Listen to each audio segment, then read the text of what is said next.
Eh bien, j'aimerais souhaiter une cordiale bienvenue à nos amis internautes. Ce soir, avec moi, Ronnie et Claudine, que vous avez déjà vus une fois précédente. Et j'aimerais vous saluer. Bienvenue. Bonsoir, Claude. Bonsoir. Et la dernière fois que nous nous sommes rencontrés, tu nous as parlé un petit peu de ton expérience, ton cheminement pour devenir pasteur, mais aussi, tu avais commencé à nous parler de ton expérience de bonnerie dans les prisons. Et c'est vrai que j'aimerais peut-être, si tu es d'accord, que tu puisses peut-être nous raconter un petit peu plus cette expérience, parce que quand tu en as parlé, j'ai bien vu que ça te tenait à cœur, ça bouillonnait là. Mais je me suis dit, voilà, ça, on va peut-être prendre un peu plus de temps pour le faire. Alors, est-ce que tu pourrais peut-être nous raconter une expérience où Oui. tu as vu la main de Dieu et une expérience avec ces personnes-là qui t'a Oui. vraiment beaucoup touché? Oui. Alors, pour rappel, donc c'était durant l'été. Cet été-là, qui vient de s'écouler, hein. L'été dernier. Une immersion donc, dans l'une des prisons de Guadeloupe. Et puis, avec le pasteur aumônier adventiste et aussi une autre pasteur, elle aussi qui a passé le diplôme d'aumônerie. Eh bien, nous sommes rendus pendant 3 sabbats consécutifs dans le quartier des femmes. Et un jour, lors d'un culte, je crois que c'était le 2e culte, une de ces femmes est arrivée et,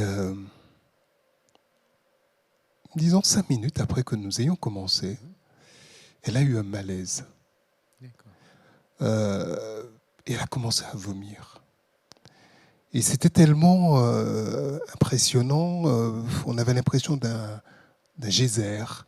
Voilà, on ne savait pas ce qu'elle avait mangé, mais elle était vraiment pas bien. Elle transpirait à grosses gouttes et pas besoin de vous décrire un peu plus la scène, mais il faut imaginer que pratiquement tout a été souillé, tout ce qui était sur la table, y compris sa propre Bible.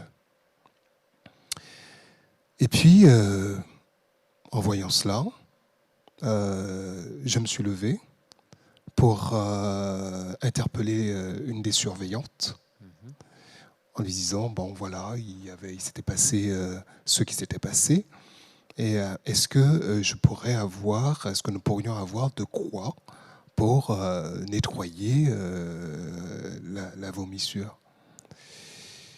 Et là, j'étais assez impressionné par la réponse qui m'a été faite, me disant, non. Elle va nettoyer elle-même. Et il se trouve, en effet, elle avait la personne détenue, elle avait une sorte de serviette mouchoir, tout en étant mal. Quand elle a arrêté de vomir, c'est elle-même qui a dû nettoyer ce qui a été sali. Que ce soit sur le plan de travail, que ce soit le sol aussi. Et nous étions là, nous avons continué à chanter, nous avons continué à prier, nous avons continué à lire des textes, des psaumes, parce que on sentait qu'il se passait quelque chose, mais qu'on n'arrivait pas à comprendre. Et puis à un certain moment, elle de raconter son expérience. Bébé, elle a été, son frère aîné a voulu la prendre. Et malencontreusement, l'enfant l'a fait tomber, l'enfant l'a fait chuter. Et il s'est passé quelque chose au niveau de son cerveau qui a fait qu'elle a été quelques années, ou quelques mois plus tard, elle a dû subir une grosse intervention. On lui a posé un drain, nous a-t-elle expliqué. Et depuis, elle est sous médicaments, obligée de prendre un traitement, mais un traitement qui lui est quasiment refusé en prison. Et donc elle expliquait que son état de santé était dû à cela. Et ça m'a beaucoup fait réfléchir. Ça m'a beaucoup fait réfléchir. Alors, elle s'est mieux sentie à un certain moment. Disons, 3/4 d'heure après, mais 3/4 d'heure après, hein, la surveillante est venue la chercher pour qu'elle aille dans l'espace soins infirmiers, pour qu'elle se fasse soigner. Mais elle savait déjà ce qu'elle allait avoir comme médicament. Et donc, à la limite, elle ne voulait même pas y aller parce ce qu'elle veut, c'est, enfin, en tout cas à l'époque, ce qu'elle voulait, c'est voir un médecin de ville, un spécialiste. Et nous avons, disais-je tout à l'heure, on a prié, on a chanté avec elle. Elle s'est mieux sentie. Et la fois d'après, elle nous a témoigné de ce que Dieu avait réalisé pour elle durant la semaine.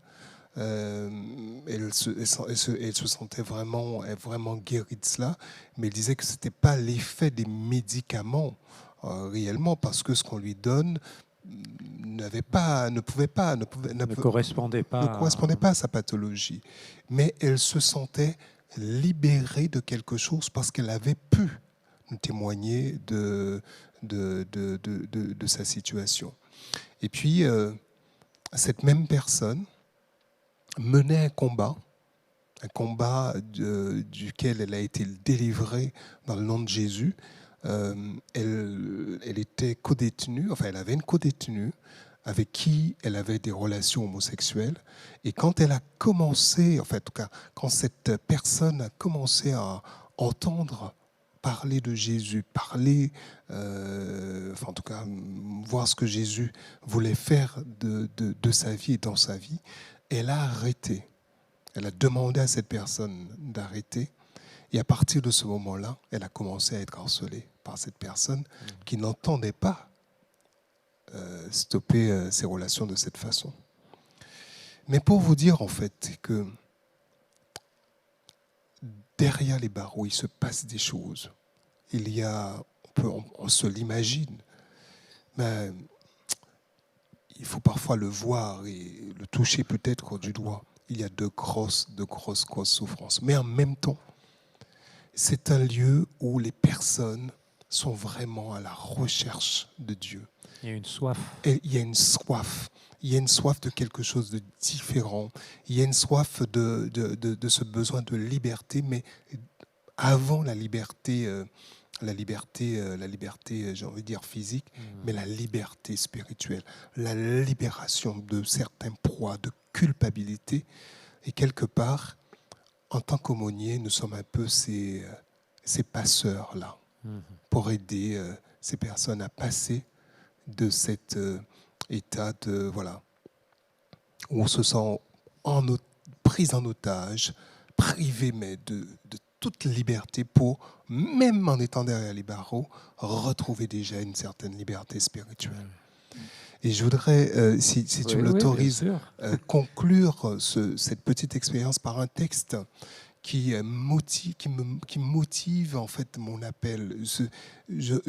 Cet appel-là, aller vers l'autre, aller vers ces personnes détenues, je le trouve ancré dans ce texte, dans cette déclaration de Paul, qui se trouve dans 2 Corinthiens chapitre 1, les versets 3 et 4.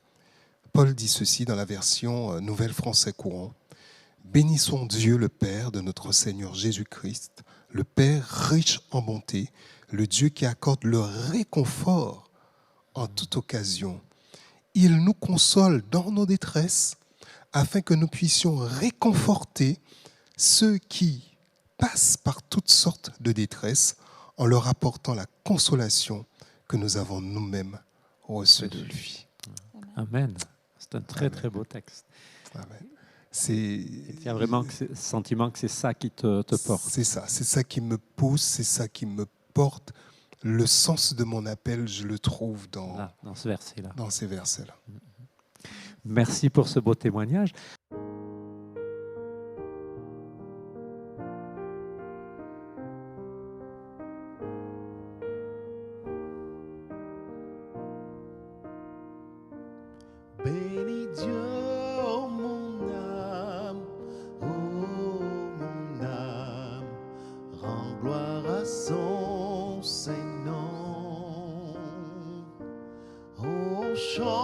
comme jamais. Oh mon âme, rends gloire à son Saint-Nom. Voici l'aurore, l'aube d'un nouveau jour. Pour toi un chant doit s'élever devant ce qui m'attend et ce qui pourrait arriver. Qu'à la fin du jour je te chante encore.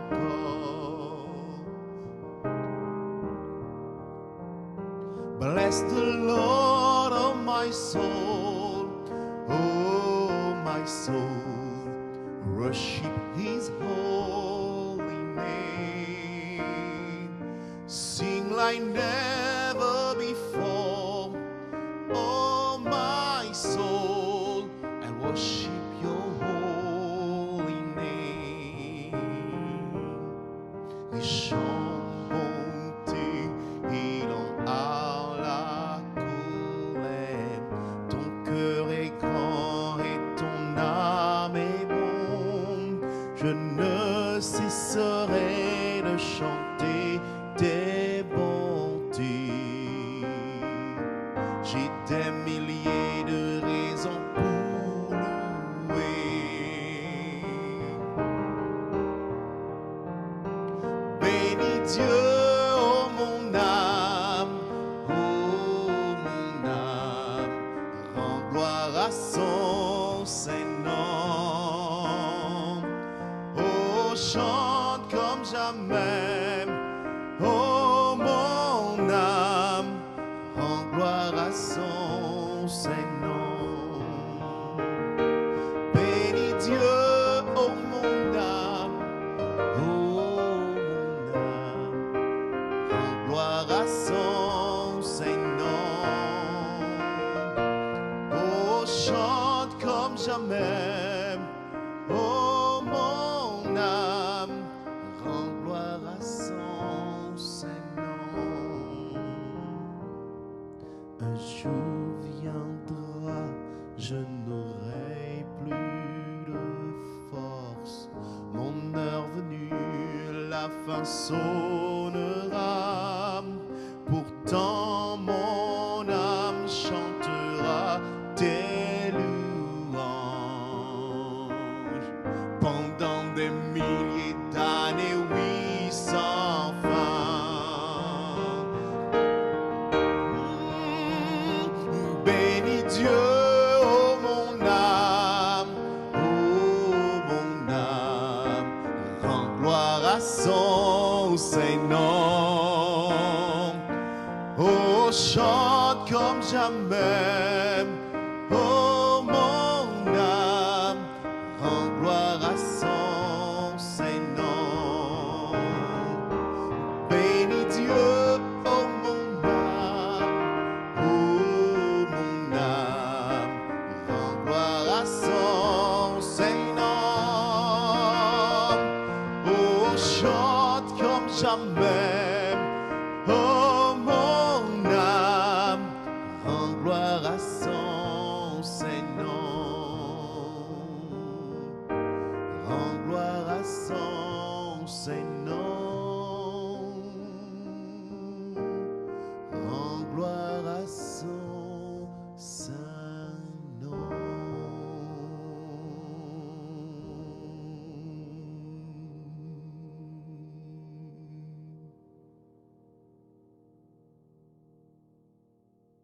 Alors je vais me tourner vers Claudine. Toi, comment tu vis aujourd'hui ta spiritualité, ton cheminement spirituel avec Dieu, avec tout le cheminement aussi de Ronnie? Comment tu vis ça aujourd'hui? Bien alors aujourd'hui, dès lors que je suis arrivée ici en Haute-Savoie, l'Éternel m'a tout de suite mise à la tâche, c'est-à-dire que j'ai trouvé un emploi tout de suite, je n'ai pas eu beaucoup de difficultés. Et je peux dire que je suis en mission.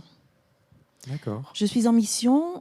L'Éternel me donne une mission après l'autre. Je considère que lorsque je termine une mission dans un monde dans mon milieu professionnel, l'Éternel m'en accorde une autre.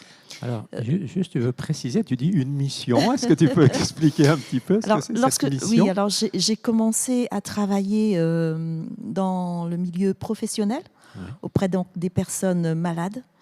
Et là, lorsque j'ai eu à travailler dans ce milieu, puisque lors de la précédente émission, j'expliquais que l'assistante de service social travaillait auprès de différents publics. Elle avait la possibilité de le faire auprès de différents publics. Ça pouvait être des personnes malades, des personnes d'une très grande vulnérabilité, ou bien des enfants en danger, des adolescents en difficulté, ou des personnes qui matériellement ont besoin d'insertion professionnelle ou d'autres types d'insertion. Donc on peut travailler auprès de différents publics. C'est vrai que moi j'ai eu l'occasion de travailler auprès des personnes qui étaient en recherche d'insertion professionnelle, qui avaient des difficultés à travailler. J'ai eu l'opportunité de travailler auprès des personnes vulnérables. Là, je travaillais dans un milieu particulier puisque c'était au sein d'un hôpital. Et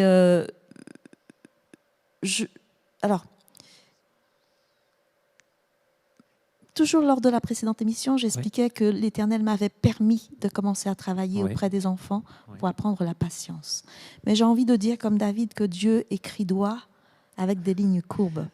C'est-à-dire qu'en fait, aujourd'hui, je comprends mieux pourquoi il m'a permis de travailler cette patience, parce que le travail que j'accomplis auprès des personnes, je ne le fais pas, je ne sens pas que je le fais de manière... je ne me sens pas obligée de le faire. Ça vient naturellement. Et quand je termine un accompagnement, en tout cas, même pendant l'accompagnement, les personnes manifestent leur satisfaction, disent qu'elles sont contentes qu'elles aient été accompagnées par une personne comme moi. Alors, je ne dis pas que c'est moi qui l'ai fait, mais je dis vraiment que c'est une mission de l'Éternel. L'Éternel m'a conduite auprès de ces personnes-là pour que je puisse leur faire du bien, que je puisse leur permettre de résoudre une difficulté ou une autre, que je puisse leur permettre d'avancer, en tout cas, ne serait-ce que de les orienter lorsque je n'ai pas toujours les réponses. L'Éternel m'a donné la capacité de le faire. Et j'ai terminé de travailler à l'hôpital. Je suis aujourd'hui au sein d'un service social départemental. Et là où j'accompagne différents publics, puisque là, vraiment, c'est la mission de l'assistante sociale, mission généraliste, on va dire. Et là, quelles que soient les difficultés des personnes, je peux les accompagner. Et là aussi, je me dis que j'ai terminé une mission auprès des personnes malades à l'hôpital et l'Éternel m'envoie auprès d'autres personnes pour les aider différemment. Mais alors, je me dis que peut-être qu'il y a une personne en particulier que l'Éternel voudrait accompagner, qui a peut-être appelé à l'aide. Et l'Éternel m'envoie auprès de cette personne, même si moi, je n'en suis pas particulièrement consciente. Tu sais, ce qui me touche beaucoup dans ce que tu dis, c'est le fait de voir son métier comme une mission donnée par Dieu. C'est ça. Ça, je trouve ça très, très beau parce qu'en fait, voilà, c'est vrai que nous, plutôt en tant que pasteurs, on se dit, voilà, c'est là, on est au service de Dieu. Mais je trouve très, très fort que quand on fait un travail, quel qu'il soit, mais là, c'est vrai, en plus, tu es avec des personnes, j'ai envie de dire, parfois fragiles, d'avoir le sentiment que quand, en fait, ton employeur t'envoie vers quelqu'un, c'est pas simplement ton employeur, c'est que Dieu t'invite à t'occuper d'une personne, entre guillemets, en son nom. C'est ça. C'est exactement ça. Ouais. Voilà. Et c'est en ce sens que je dis qu'effectivement, je suis en mission là où il m'envoie. Ouais. Et je le remercie pour cela parce que j'ai eu l'impression que chaque fois que j'avais quitté un lieu, bien en fait, j'avais des retours positifs sur le travail que j'ai pu effectuer auprès des personnes. Et d'ailleurs, justement, je me rends compte que lorsque j'ai quitté l'hôpital et j'ai commencé à travailler au service social départemental, bien, il s'avère que l'une des personnes que j'avais accompagnées à l'hôpital m'a rencontrée. En fait, je l'ai reçue vraiment au sein du service départemental, social départemental. Et cette personne était tellement heureuse de me voir. En fait, c'était un monsieur qui... lorsque je l'avais accompagnée, sa sœur m'avait beaucoup remercié et m'avait dit à quel point elle était contente de ce que j'avais pu faire pour son frère. Et elle m'avait envoyé une carte de remerciement au moment où j'étais à l'hôpital. Mais là, lui, il était tellement content de me revoir. Il me dit, mais vous êtes là, mais comment? Et puis du coup, il l'a raconté à sa sœur. Et la sœur m'a encore envoyé une carte, tout en étant dans un autre service, pour me dire à quel point elle avait beaucoup apprécié ce que j'avais fait et pour me remercier à nouveau de ce que j'avais fait pour son frère. Donc c'est là où je dis vraiment que l'Éternel m'envoie et il m'envoie pour faire du bien aux autres.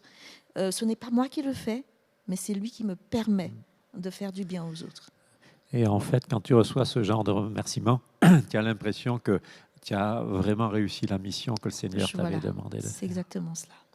Enfin, merci pour ce beau témoignage, ce témoignage fort. Alors, je ne sais pas si Ronnie, tu veux rajouter quelque chose par rapport à ça?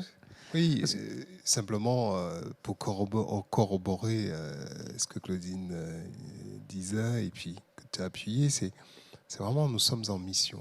Nous sommes en mission et quelque part, je pense que nous devrions, dans ce que nous faisons là où nous sommes, l'activité professionnelle que nous exerçons, le milieu dans lequel nous sommes immergés, considérer que nous sommes en mission. En mission, et ça fait la différence. Ça fait la différence. Eh bien, écoute, Ronnie, j'aimerais conclure cette émission sur ces mots-là. Être envoyé en mission par le Seigneur, ça fait la différence. Merci à tous les deux pour ces beaux témoignages qui ont été forts et qui m'ont beaucoup touché. Puis voilà, bien, nos amis auditeurs, je vous remercie de nous avoir écoutés, d'avoir partagé ce temps avec nous. Je vous souhaite une bonne soirée, un bon sabbat, bien sûr, et que le Seigneur vous bénisse, comme il vous bénit à vous aussi dans votre ministère. Merci. Bonne soirée. Bonne soirée.